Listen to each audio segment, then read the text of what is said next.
Olá pessoal, essa é a segunda parte do vídeo sobre Higher Order Functions em JavaScript. A gente vai falar sobre Map, Reduce e ForEach.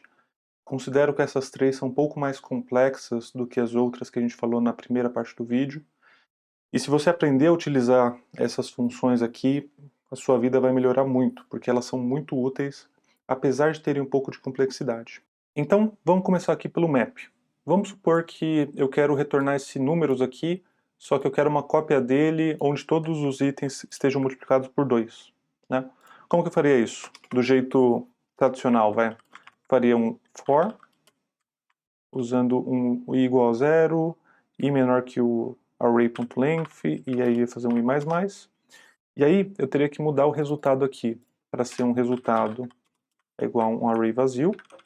Eu teria que falar para ele resultado.push números no índice i vezes 2.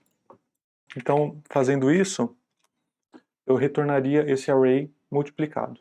Como que eu faria essa mesma coisa aqui, só que utilizando o map? Eu faria resultado é igual números.map, número, e retorna número vezes 2.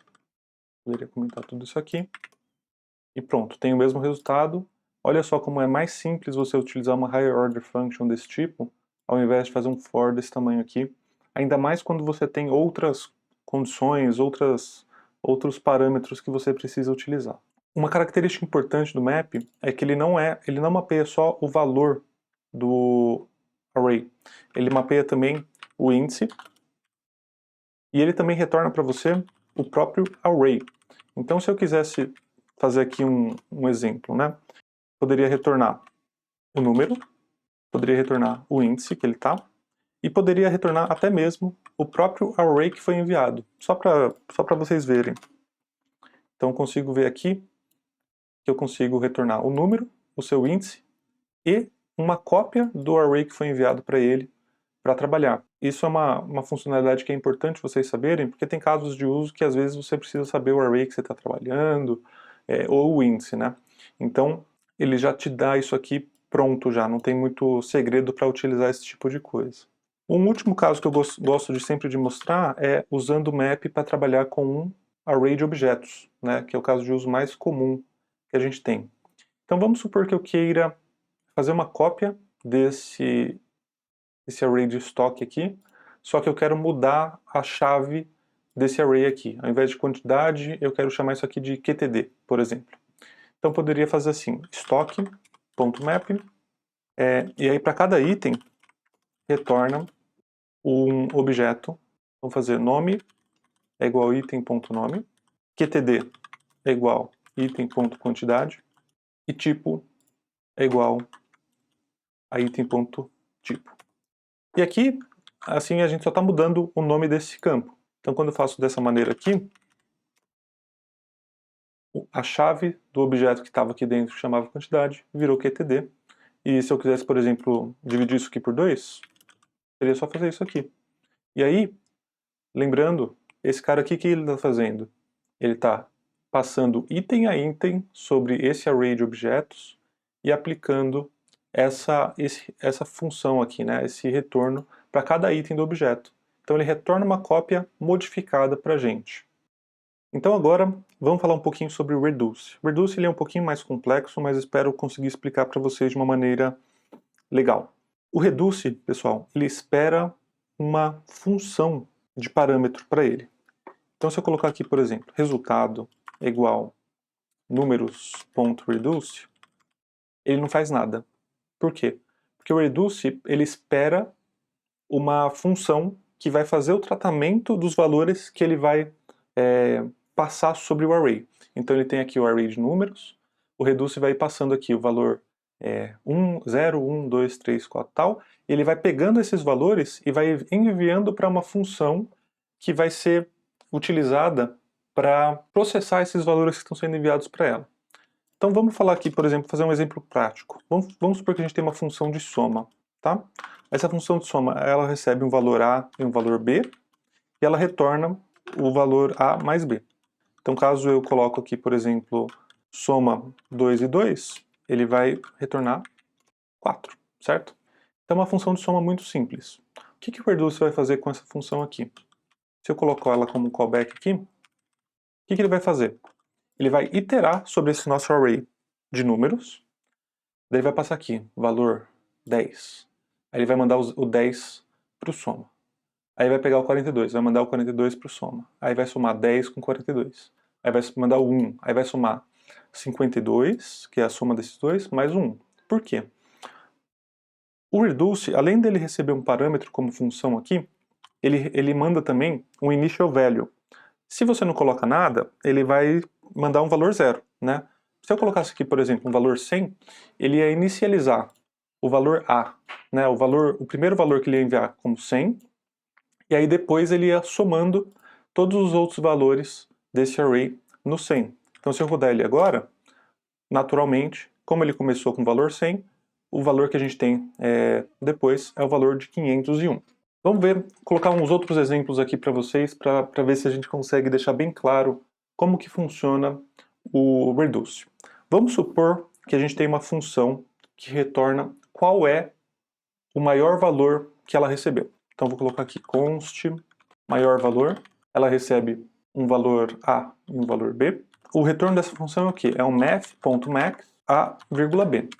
O math.max, o que ele faz? Ele retorna qual que é o maior valor que ele recebeu. Então se eu colocar aqui maior valor 2 e 5, o que ele vai retornar para mim? Vai retornar o 5. Se eu colocar aqui um 20 e um 5, ele vai retornar um 20. Então, se eu fizer um reduce sobre o meu array de números, utilizando a função maior valor, e eu inicializar ele com valor 0, ele vai retornar o valor 100, que é o maior número que eu tenho no meu array. Então, o que está acontecendo aqui? O reduce, ele inicia com valor 0, e aí ele manda para maior valor o valor 0 e o valor 10, que é o primeiro elemento do nosso array.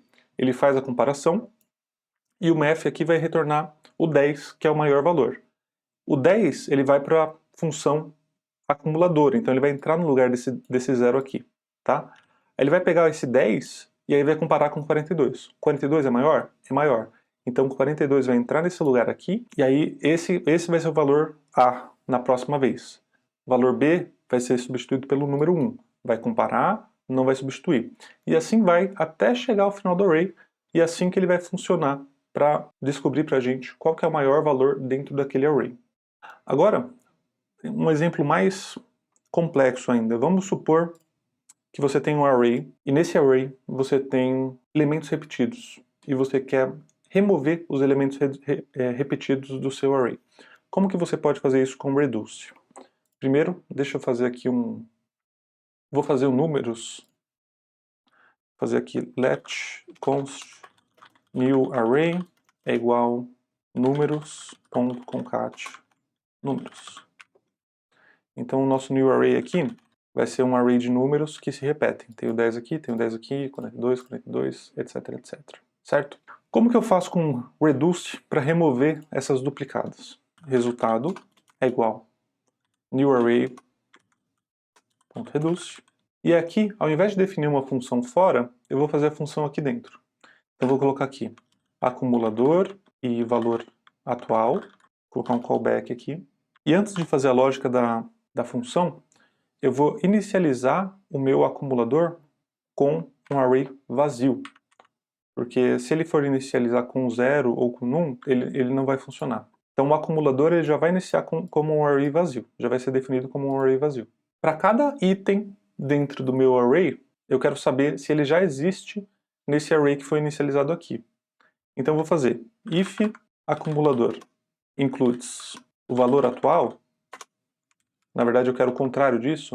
Então se o meu acumulador não tem o valor atual dentro dele, o que eu quero fazer? Eu quero aqui fazer um push no meu acumulador com o valor atual. De qualquer forma, ele vai retornar o acumulador. Então, o que vai acontecer aqui? Essa função ela vai vir aqui, vai vir no 10. Ele vai verificar. O 10 já existe dentro do meu array vazio aqui? Não. Então ele vai dar push.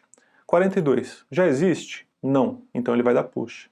Ele vai andando aqui até chegar aqui, no 10. Chegou no 10, ele vai falar, putz, o 10 já existe dentro do meu array de acumulador? Já existe. Então ele vai pular e vai continuar andando, né?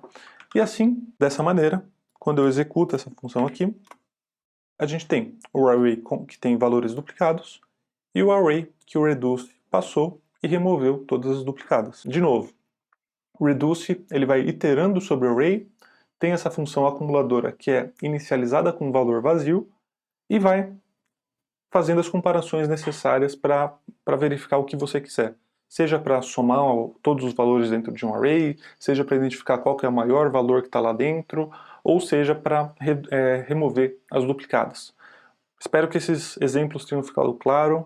Se não ficaram, por favor, me avisem aí nos comentários, a gente tenta bolar outros exemplos. E vamos para o for each. O for each, pessoal, ele funciona de uma forma muito intuitiva e talvez até um pouco parecido com o map, de certa maneira. Então se eu fizer aqui, por exemplo, números.forEach, número, resultado.push, número vezes 10, ele basicamente está fazendo o mesmo comportamento que o map faz pra gente. Então só deixa eu mudar o resultado para ser um array aqui.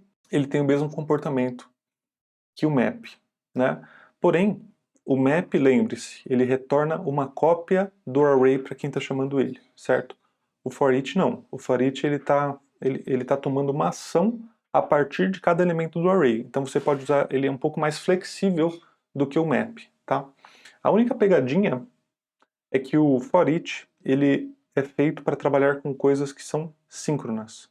Então quando eu faço essa chamada do for each aqui, ele está disparando threads para resolver esse problema de forma paralela, digamos assim. Então ele vai passar por todos os elementos do array de forma síncrona, ele vai resolver isso da maneira mais rápida possível. O que isso significa? Significa que o for each, você não deve utilizar ele para casos de uso assíncrono. Você até pode utilizar, só que você vai precisar colocar uma lógica de promessas dentro do seu for each, o que pode complicar um pouco a sua vida. Exemplo prático aqui. Então eu tenho esse JSON Placeholder, que é um site para a gente fazer testes com essas APIs que eles disponibilizam.